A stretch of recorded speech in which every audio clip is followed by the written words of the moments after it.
नमस्कार सर। सत साहेब जी। क्या नाम है आपका? महेश दास महेश जी, आप कहाँ से हैं? जी। यूएस नगर उत्तराखंड से हैं जी। खटीमा क्षेत्र है, ग्राम नौगना दिसौटा। महेश जी, संत रामपाल जी महाराज से नाम दीक्षा आपने कब ली? सर जी, नाम दीक्षा 2014 में ली परमात्मा संत रामपाल जी को महाराज से। महेश जी, आपने क्या क्या भक्ति साधनाएं की हैं? सर जी, जो हमारे पूजनीय माने जाते थे देवी देवता हैं घर पे, उन्हीं को पूजा करते थे, उन्हीं की पूजा किया करते थे, उन्हीं की आराधना किया करते थे।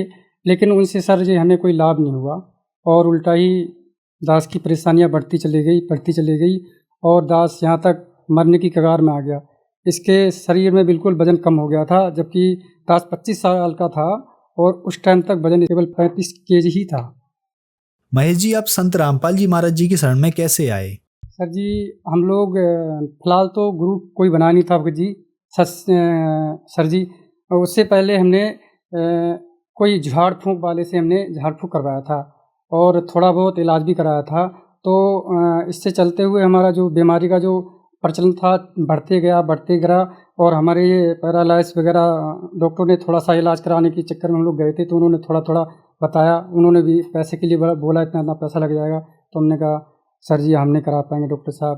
तो उन्होंने कहा ठीक है, नहीं करवाओगे तो कोई बात नहीं, आप कोई और उपाय देख लो।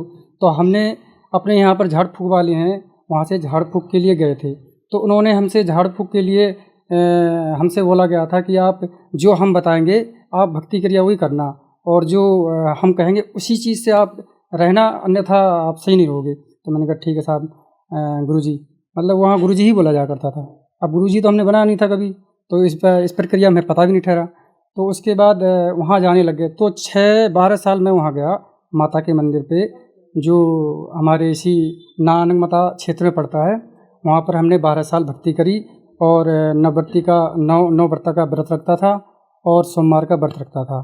इससे क्या हुआ कि हमारी परेशानी बढ़ती चली गई। फिर मैं चारपाई पे, सर जी चारपाई पे बिल्कुल ऐसे सिमट गया, ये पैर मेरे बिल्कुल ऐसे हो गए, और ये हाथ ऐसे हो गए, बिल्कुल ना ऐसे होने वाले थे ना ऐसे, और मेरा वजन बिल्कुल घटता चला गया। खाना पीना मेरा बिल्कुल ख़त्म हो गया था।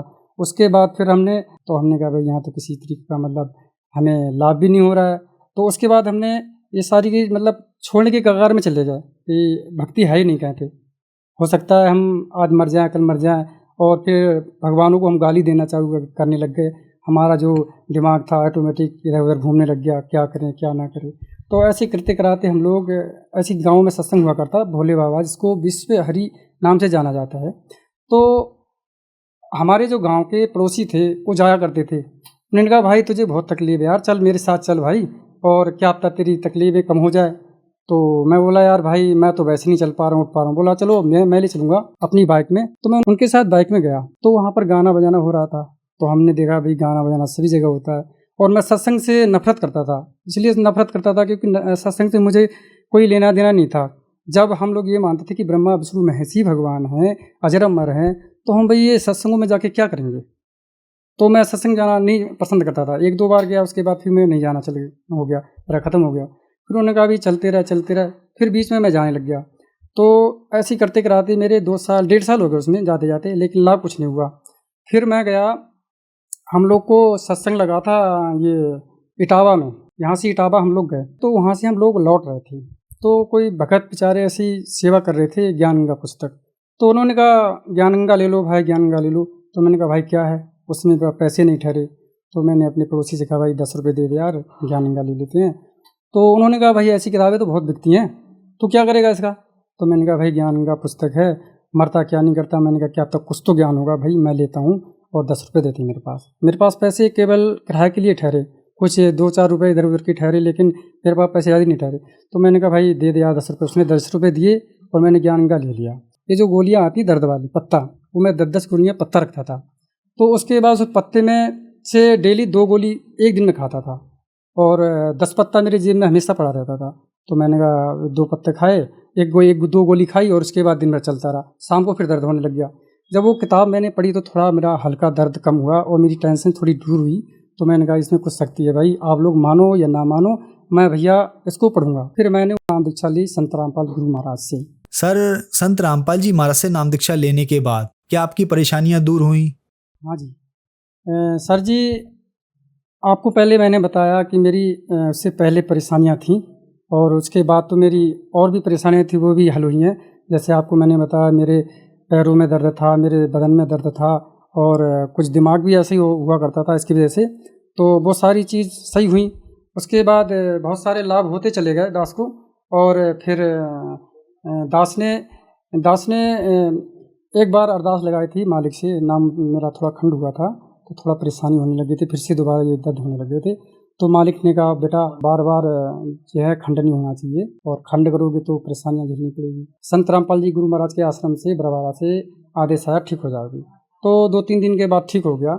उसके बाद फिर मैं वैसे जैसे भक्ति करते थे वैसे करने लग गए। जब मैं 5 साल का था तब से मुझे गठियावाद की बीमारी थी और कहीं भी ठीक नहीं हो रही थी। झाड़ फूँक के साथ साथ जैसे आयुर्वेदिक दवाइयाँ होती हैं जड़ी बूटी वाली, उनको भी खाया कम से कम 2-3 साल तक, उनसे भी ठीक नहीं हुआ। झाड़ फूँक कई जगह गया, जैसे मंदिर में भी गया और ये अपने झाड़ फूँक वाले गाँव में भी होते हैं, इनसे भी गया, इन्होंने भी ठीक नहीं किया। यहाँ तक कि पहाड़ वाले जो झाड़ फूँक वाला था, उन्होंने बकरा भी चढ़ा दिया दास के नाम से। 3000 का जो बकरा था उन्होंने मेरे नाम से चढ़ा दिया कि भैया अब तो ठीक हो जाएगा। लेकिन 6 महीने के बाद वो फिर उखड़ गई, फिर ऐसे ही हो गया। फिर मैंने उनसे कहा भी, आपने तो मुझे, भाई मेरा पैसा भी गया, मैं गरीब आदमी हूँ, कहाँ से लाया कैसे किया, और आपने वो भी कर दिया, पैसे भी गए मेरे और मैं भी ठीक नहीं हुआ। और संत रामपाल जी गुरु महाराज के चरणों में आने के बाद मैं बिल्कुल स्वस्थ और ठीक हूँ, आज भी स्वस्थ हूँ और बिल्कुल ठीक ठाक हूँ। कोई बीमारी नहीं है, कोई परेशानी नहीं है, कोई प्रॉब्लम नहीं है। पैरालिसिस की बीमारी शिकायत आई थी, तो ये भी मेरी संत रामपाल जी गुरु महाराज की किताब पढ़ने से ही ठीक हो गई।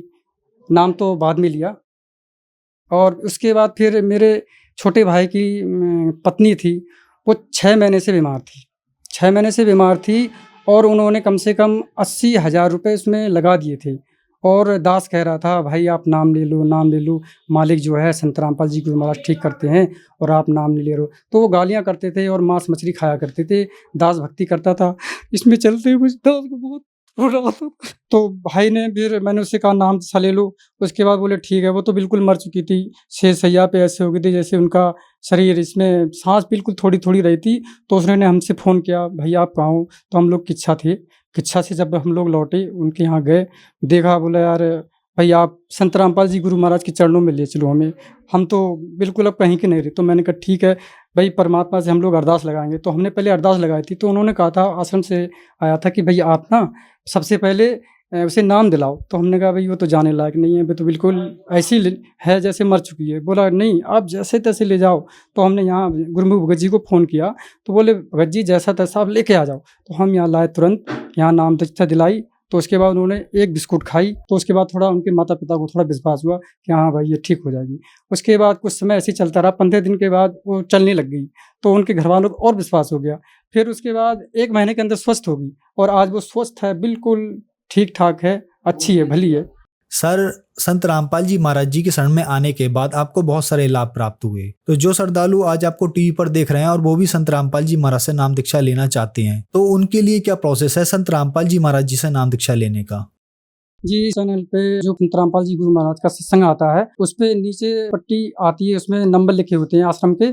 आप आश्रम पे कॉल करोगे, वो आपका जो नामदान केंद्र नज़दीकी होगा उसका पता बता देंगे, आप वहाँ जाके नाम दीक्षा ले सकते हो। धन्यवाद सर। सर।